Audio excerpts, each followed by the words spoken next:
நடைபெறுகின்ற 2026 சட்டமன்ற தேர்தலுக்கான பொது தேர்தலுக்கான கரூர் சட்டமன்ற தொகுதியினுடைய வேட்பாளராக கழகத்தினுடைய தலைவர், தமிழ்நாட்டினுடைய ஒப்பற்ற முதலமைச்சர் மாண்புமிகு தளபதி அவர்கள் திராவிட முன்னேற்ற கழகத்தின் சார்பில் ஆசி தியாகராஜன் அவர்களை வேட்பாளராக அறிவித்திருக்கின்றார்கள்.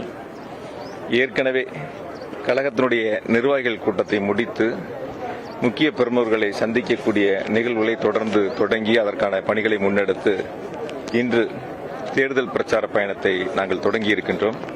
கரூர் மாவட்டத்தில் குறிப்பாக 4 சட்டமன்ற தொகுதிகளிலும் 2021 சட்டமன்ற தேர்தலைப் போல 2026 சட்டமன்ற தேர்தலிலும் 4 தொகுதியிலும் உதயசூரியன் சின்னம் போட்டியிடுவதற்கும் திராவிட முன்னேற்ற கழகம் போட்டியிடுவதற்குமான வாய்ப்பை எங்களுடைய கழக தலைவர் அவர்கள் எங்களுக்கு வழங்கியிருக்கின்றார்கள்.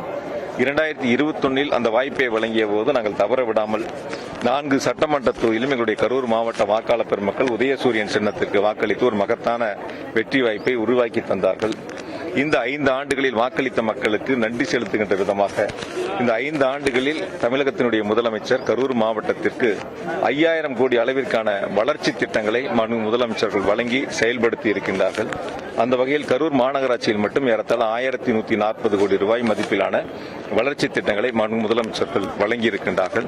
எனவே அரசனுடைய திட்டங்களை முதலமைச்சருடைய சாதனைகளை மக்களிடத்தில் எடுத்து சொல்லி 2026 சட்டமன்ற தேர்தலில் ஒவ்வொரு வீடு வாரியாக ஒவ்வொரு வாக்காளரையும் நேரிலே சந்தித்து உதயசூரியன் சின்னத்திற்கு உங்களுடைய ஆதரவை தாருங்கள், வாக்களியுங்கள் என்ற வேண்டுகோளை வைத்து நடைபெறக்கூடிய இந்த மகத்தான தேர்தல் திருவிழாவில் கரூர் சட்டமன்ற தொகுதியில் 50,000 வாக்குகள் வித்தியாசத்தில் கழகத் தலைவர்களால் அறிவிக்கப்பட்டிருக்கின்ற வேட்பாளரான ஆசி தியாகராஜன் அவர்கள் ஒரு மகத்தான வெற்றியை பெறுவார்கள் என்பதை மட்டும் இந்த நேரத்தில் நான் உறுதியாக சொல்கின்றேன்.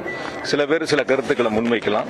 ஆனால் நாங்கள் எங்களை பொறுத்தவரை அரசு செய்த சாதனைகளை, முதலமைச்சர் வழங்கிய திட்டங்களை மக்களிடத்தில் சொல்லி நாங்கள் வாக்குகளை சேகரிக்கின்றோம்.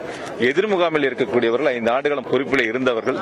ஆனால் அவர்கள் செய்த சாதனைகளை சொல்வதற்கு ஒன்றுமில்லை. ஏதாவது சாதனைகளை சொல்லியிருந்தாங்க, செஞ்சிருந்தாங்கன்னா அதை சொல்லி ஓட்டு கேட்பாங்க.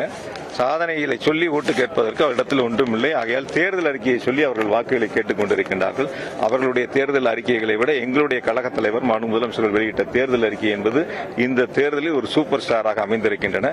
அடித்தட்டு மக்கள் வரை அந்த தேர்தல் அறிக்கை சென்றிருக்கின்றன. நிச்சயமாக முழு ஆதரவை எங்களுடைய கரூர் மாவட்ட மக்கள், கரூர் தொகுதி மக்கள் திராவிட முன்னேற்ற கழகத்திற்கும் மதசார்பற்ற முற்போக்கு கூட்டணிக்கும் வழங்குவதற்கு மக்கள் தயாராக இருக்கின்றார்கள். நாளை நடைபெறுகின்ற கழகத்தினுடைய தலைவர், தமிழ்நாட்டினுடைய முதலமைச்சர் மாண்புமிகு தளபதி அவர்கள் கரூர் மாவட்டத்தில் 4 சட்டமன்ற தொகுதிகளுக்கான தேர்தல் பிரச்சார பயணத்தில் ராயனூர் பகுதியில் நடைபெறுகின்ற பொதுக்கூட்டத்தில் எங்களுடைய கழக வேட்பாளருக்கு ஆதரவாக சிறப்புரையாற்ற இருக்கின்றார்கள். நாளை நடைபெறுகின்ற கூட்டத்தில் 1 லட்சத்திற்கும் மேற்பட்டோர் இந்த தேர்தல் பிரச்சார பயணத்திலே பங்கெடுப்பார்கள். அதற்கான ஏற்பாடுகளை நேற்று நாங்கள் முன்னெடுத்திருக்கின்றோம். வேற ஏதாவது எதிர்கட்சியினர் நீங்க பயந்துட்டு தான் போயிட்டீங்க அப்படிங்கிற பிரச்சாரத்தை மேற்கொண்டு வராங்க. அதை பத்தி என்ன நினைக்கிறீங்க? கரூர்ல இருந்து அரவக்குறிச்சி போனப்ப என்ன பயந்துட்டு போனோமான்னு தலைமை என்ன சொல்கிறது, எங்களுடைய தலைவர் என்ன கட்டளை இடுகிறாரோ அதை செயல்படுத்த வேண்டியதுதான் ஒரு தொண்டனாக என்னுடைய பணியாக நான் கருதுகின்றேன். என் வாழ்நாளில் தலைவர் சொல்லுகின்ற பணிகளைத்தான் செய்வேன். எந்த இடத்திலும் போய் எனக்கு இது வேண்டும் என்று ஒருபோதும் நான் தலைவரிடத்தில் கேட்க மாட்டேன். தலைவர் இடுகின்ற கட்டளையை நான் செயல்படுத்துவேன். கரூரிலிருந்து அரவக்குறிச்சி போகும்போதெல்லாம் அந்த கருத்துக்கள் வரல. இப்ப தோல்வி பயத்தில் இருக்கக்கூடியவர்கள், சாதனை சொல்லி வாக்கு சேகரிக்க முடியாதவர்கள், மக்களிடத்தில் எடுபடாதவர்கள் இது போன்ற கருத்துக்களை முன்வைத்திருக்கின்றார்கள். நிச்சயமாக 4ஆம் தேதி வாக்கு எண்ணிக்கை நாளன்று நீங்கள் பொறுத்திருந்து பாருங்கள். நம்ம எல்லாம் ஒன்னா தான் இருக்க போறோம். 4 தொகுதியிலும் உதயசூரியன் வெற்றி என்ற மகிழ்ச்சியான செய்தி நீங்கள் தான் வெளியிடப் போகின்றீர்கள். வெற்றி உறுதி செய்யப்பட்டது. நான் இப்பொழுதே அடித்து சொல்கின்றேன்.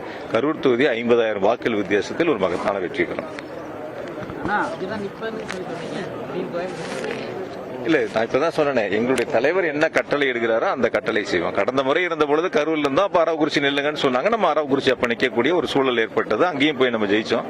இந்த முறை நம்ம கரூர்ல இருந்து கோயம்புத்தூர்ல நில்லுங்கன்னு எங்க தலைவர் எனக்கு கட்டளை இருக்கின்றார். அந்த தலைவருடைய கட்டளை ஏற்று நாங்கள் அங்கே களப்பணியை இருக்கின்றோம். என்னை பொறுத்தவரை கரூரும் கோவையும் இரு கண்களை போல 2 மாவட்டம், கரூர்ல இருந்து கோயம்புத்தூருடைய அரசியல் பணிகளையும் அரசு பணிகளையும் முன்னெடுத்து செய்திருக்கின்றோம். அங்க பல திட்டங்களை செயல்படுத்தி இருக்கின்றோம். அதுபோல இப்பொழுது கோவையிலிருந்து கரூரையும் பார்த்துக்கொள்ள போகிறோம். 2 மாவட்டங்களும் இரு கண்களை போல நிச்சயமாக ஒரு உடம்புல உயிர் இருந்தாதான் அந்த உடம்பு செயல்படும். என்னை பொறுத்த வரைக்கும் கரூரும் கோவையும் உடலும் உயிரும் போல. இதை விட எனக்கு ஒரு பெரும் பாக்கியம் எது இருக்காது. என்னை இந்த உலகத்திற்கு அடையாளம் காட்டியது கரூர் மக்கள்.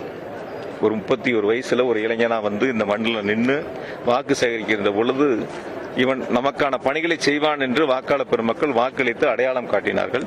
நான் போகாத தெருக்கள் இல்ல, கிராமங்கள் இல்ல, அத்தனை வீடுகளுக்கு என்னுடைய காலடி பட்டிருக்கு. ஆகையால 2 கலந்திருக்கக்கூடிய மக்கள் முதலமைச்சர்கள் அறிவித்திருக்கின்ற அண்ணன் ஆசி தியாகராஜன் அவர்களுக்கு ஒரு மகத்தான வெற்றி வாய்ப்பை வழங்குவதற்கு தயாராக இருக்கின்றார்கள். ஆக கரூராக இருந்தாலும் கோவையாக இருந்தாலும் 2 கண்களைப் போல அரசுடைய திட்டங்களை கொண்டு வந்து சேர்ப்போம். இங்கு என்ன தேவையோ அதை அரசு முதலமைச்சர்கள் வழங்குவார்கள்.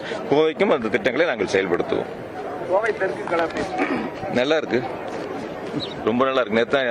நேற்று அலுவலகம் திறக்கப்பட்டது. ஏறத்தாழ 4000க்கும் மேற்பட்டோர் அலுவலக திறப்பு விழாவில் பங்கெடுத்திருக்கின்றார்கள். இன்று மாலை பிரச்சாரத்தை நாங்கள் தொடங்க இருக்கின்றோம்.